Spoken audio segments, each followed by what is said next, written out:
ushers in our interview segment where Stephen Kimuyu is a seasoned banker and financial advisor with over 13 years of experience. He is a passionate financial literacy advocate dedicated to empowering individuals and small businesses to make sound financial decisions through practical, actionable advice. He believes that information sharing is the foundation of universal learning and as a catalyst for personal and professional growth. He now joins me to talk about matters financial literacy, specifically, personal, financial management. Thank you so much, Stephen, for making the time for us tonight. Thank you very much. Karibu sana to the program. Thank you. Money is an interesting subject. Anywhere you mention money, people always want to know how can they make more money, how can they save, how can they not spend too much, and all that. So that is where now financial, or at least personal financial management comes in. But before we delve into the issues of personal financial management, what is that thing that keeps people broke? Wow, interesting question. Definitely, first in my mind is that we never get enough, in terms of what we earn. Mm-hmm. No one can ever say that they have earned enough. Mm-hmm. And so, because it's like we are always chasing the next shilling, if we don't put the right habits in terms of how we use our money, then we'll find that money will come and it will go. Mm-hmm. And most of the time it will leave us probably the same way we were. Mm-hmm. And lack of planning is actually what keeps you broke, because if the money comes and it finds that you don't have a plan for it, I usually joke that it will always have enough ideas. Exactly. Where to go. Yeah, and that is where now personal financial management comes in. And probably just break it down for us in a nutshell, like what is personal finance? I'm sure people have an idea what that means, yes. But coming from a financial expert like you, financial literacy expert, what does it entail? All right. This is not a dictionary definition of personal finance management, mm-hmm. but it's what I've crafted after many years of interacting with customers and advising them on how to use money. And how I look at it is the process through which you get to make the most out of the money that you earn. Mm-hmm. And that will, of course, include, knowing where you're getting the money. So it starts with income. A lot of us start making mistakes because we only concentrate on one way of making money. So if you start with only one way, then it's like you're already, going to be playing catch up every other time. Mm-hmm. So once you've understood the sources of money, then you need to look at what do you do with that money once it lands in within your precincts. Mm-hmm. And the other thing is to make sure that you're not spending the entire amount that you earn, mm-hmm. but you're making provision for savings. And that's why they call it paying yourself first. Mm-hmm. Ensuring that immediately the money comes in, you have decided the portion that you are not going to spend.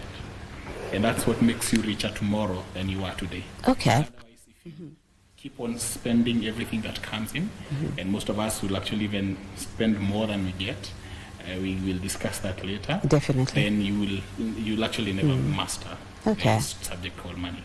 So you've mentioned something about paying yourself first. Yes. First of all is knowing the sources of income, and then when it comes in, then you must also have a plan for it. Because without a plan, money will always get something to do. There's always something to do with money. Yes. So when it comes to planning now, you said pay yourself first. But what about when somebody has like, debts and all that? How is someone supposed to go about it? But I want you to hold that thought, because we take a short break, but when we'll be back, we'll be tackling that. Because paying yourself is one thing, but then when you have debts, how do you balance all that? So we're coming back shortly with Stephen Kimuyu. He's a financial literacy advisor, and he's here to talk to us about personal financial management. Stay tuned. Thank you for staying with us. If you're just joining us, we are talking matters personal financial management, and in studio with me is Stephen Kimuyu. He is an expert on financial literacy. Stephen, before we went on the break, we were talking about paying yourself first. So you'll talk to us about the sources of income. Mm-hmm. You'll tell us, because it could be you're employed, but again, if I remember very well, you said the danger is having one source of income. True. So we'll talk about that. But why is it important for someone to pay themselves first, despite the fact that you also could be having other financial responsibilities? Okay. And that's a very fundamental question when it comes to managing your finances. And the importance of paying yourself first is that it's the only buffer or the only surety that then you're actually rooting for your own self and for your tomorrow. Otherwise, if you allow all the other needs or the obligations and everything else that you do with your money to come in the way of you protecting your tomorrow, then you will always be regarding yourself or relegating yourself to the very end. And in other words, then you're not taking charge of the process of growing yourself. Okay. So you need to be deliberate about paying yourself, and that means that you save, you decide how much you're going to save, and then you plan for everything else. Everything else can fit into the remainder. Okay. Yeah. So paying yourself, remember I have other personal responsibilities, Yes. Financial responsibilities. What percentage then do you pay yourself? Yes. Or do you work out that in terms of how much debt do I have? And sometimes you might not even be able to finish the whole debt at once. So yes. Is there a percentage that somebody can work with when it comes to, So we usually recommend an average of 20 to 30% of your income should actually go to catering for your future. That is growth, investments, and savings. Of course, you'll start with savings, and then once you accumulate it to a certain extent, then you channel it to a place or a vehicle that will help you now to start generating more income. We call it passive income. And that way, then you're ensuring that your tomorrow is well protected. And then because you're putting that money into that basket every month, then it means that it will continue to grow. And you're not putting it just in the account to lie, you're putting it into vehicles that are actually generating revenue in form of interest and other types of commissions that you may be earning from that money. And better still, if you put it in a vehicle that does compound interest, because you're earning interest on interest. Okay. And so that pool continues to grow.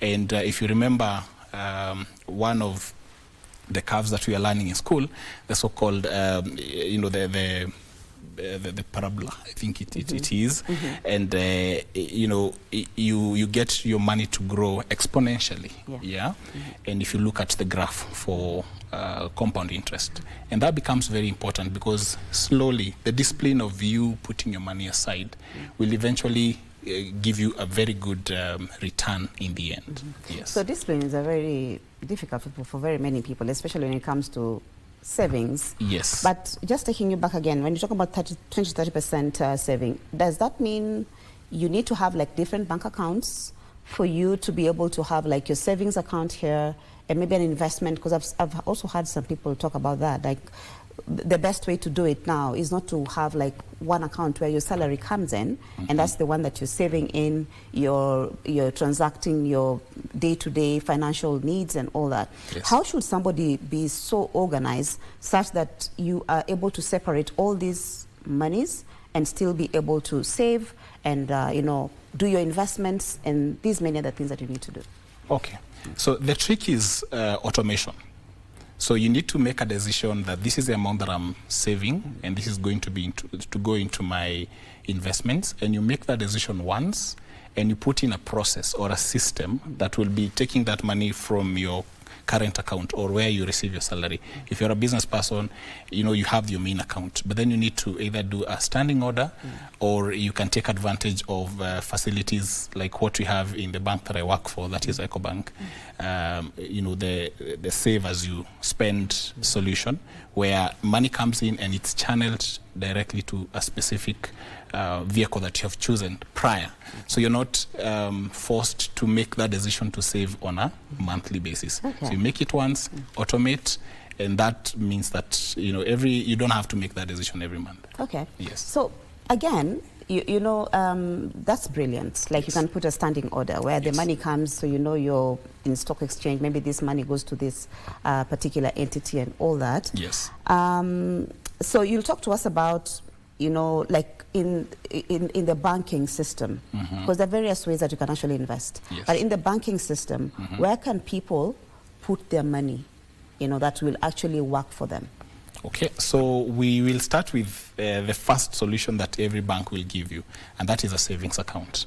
Of course, the returns from a savings account are usually not that great, but it's usually a good pool to collect the money, and then you decide where it's going to go later on.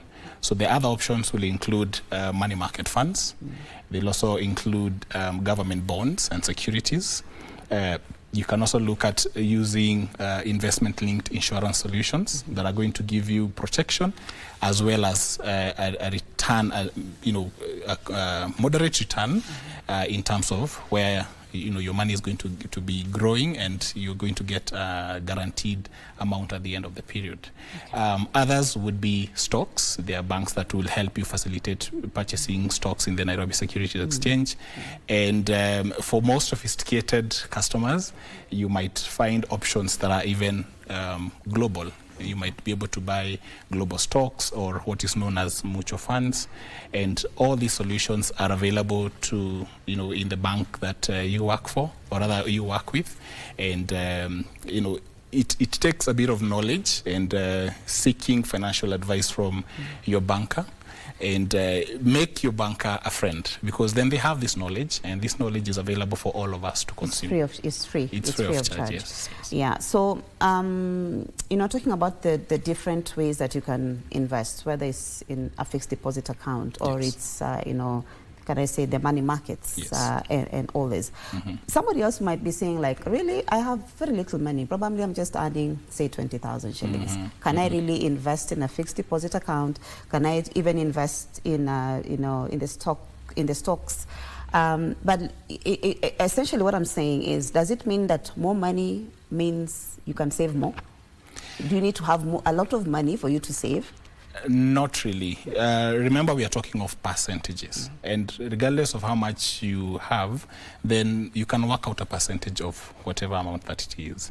So here, the discipline is the most important thing, and and especially when you look at it from how people start investing. Most people believe that I will only start investing when I get a lot of money, but ideally, you should start investing as soon as you start accessing money.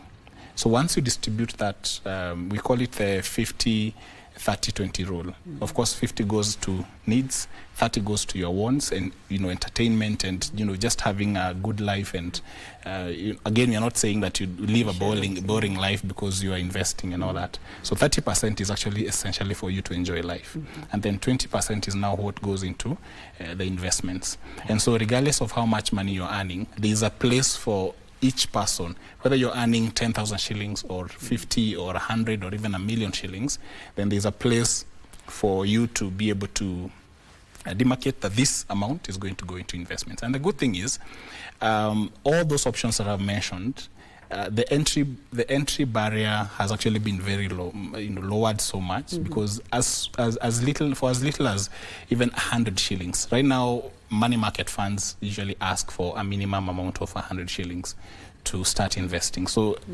it means that literally everyone can be able to invest. And when you talk of shares, for example, the minimum usually is 100 shares. And so depending on how much the share is going for, the counter, the price for each share, then you can actually, if like we have shares that are going for like 2 shillings, 3 shillings. So it means that if you multiply that by 100, we are talking of amounts that are less than 500 shillings to start your journey investing in stock exchanges, for example. Definitely, with the KBC IPO now coming up, that's also another place that people can look at to invest and all that. But again, there is it's not a get-rich-quick venture. No, it is not. Are there shortcuts to getting rich? Maybe you can tell no, us. there are no shortcuts. Actually, investments and personal finance management and largely wealth building is a long-term process. And you have to be disciplined and patient enough to have all these things that you're putting in place to work out. Otherwise, if you want to make money tomorrow, unfortunately, you will find yourself under too much pressure, and you might not wait long enough to be able to realize the gains from whichever venture that you get into. Okay. Yeah. And now, when it comes to debt management, that's also a very big issue. Yes, one of the deepest. Yeah, some people have no financial discipline to the extent that there is that issue of instant gratification, and then you find yourself having bogged to borrow down with a lot of debt. How can people sustainably manage debt? I usually say that the best time to manage debt is before you incur it. Otherwise, if you wait until you have the debt to start managing it, it's already too late. And how do you manage debt before you get it? Number one is to ensure that you're borrowing for the right reasons. Now, many of us fall into that trap of being strapped by debt because we borrow for consumption and not for investments. Now, ideally, you should only do what is known as leverage. Like you're using other people's money to advance your agenda of growth and not just putting yourself under the load of debt. So when you borrow to invest, it means that that money is actually giving you a return. And so you're not going back to your pocket to pay for that money. Whatever you did with that money when you borrowed is what is going to be repaying the debt. So you're not tying your future income in a way that is just shrinking the percentage of the amount that you need to spend for the other things. So borrowing to invest rather than to consume. And unfortunately, I've seen even in the industry, a lot of the adverts that are coming, especially on the short-term debt, is consumerism. And I would encourage our listeners and our viewers to ensure that by the time you're borrowing, make sure that it's for something that you will actually, if you look at yourself 5 years in future and you look back, you will actually tap yourself at the back and say, I did a good thing to take this debt. Otherwise, if you borrow to consume, you'll actually keep on regretting, because what debt does is that it commits your future income towards the repayment of that debt. So if you didn't do the right thing with that debt, it will be a burden rather than something that you will be proud of. Okay. Yes. So there is this formula that I once had that sometimes works. So talking about how individuals can balance risk and reward while investing, and that is, when you're working, kwa Kiswahili tunasema at least usikie utamu wa kufanya kazi. Yes. So you can't keep working and saving and all that. So this formula, someone shared with me some time back, and they said, you do not go entertaining yourself like every day or every month, every week, or something of that sort. Yes. That is if at all you want to, make it financial and all that.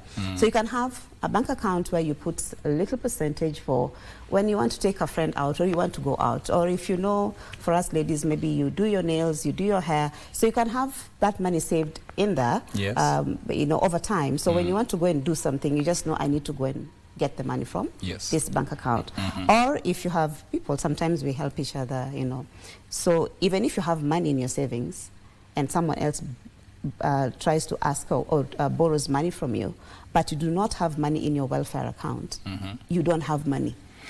Yes, so that's called intentionality of what you want to do. So remember, we say the 30% in your budget is supposed to go to wants, and wants are essentially entertainment. So we don't advocate for people to live at boring lives. Yes, exactly. Life has to be lived. And 30% of your income is actually a huge chunk if you think about it. So we usually say you budget for the things that you love. So budgeting doesn't mean that you will allocate all monies to investments and savings and stocks and everything else. Budgeting is actually telling your money where to go instead of wondering where it went. That's a famous quote by Dave Ramsey of the US. And so once you tell it to go towards entertainment, it means that you are actually living life in your own terms. You're not doing it because other people are doing it. You're not doing it because there's a lot of pressure. So you're saying, I have the needs, which I'll cater for them by 50% of my income. I have, my wants. I want to live an enjoyable life, meaningful life, quality life. And so you go out once, as you said, all the things that you described, without going too much into it. And then you're also saying that I have to protect my future. So I set aside the 20% to 30%, depending on how fast you want to accelerate that pace.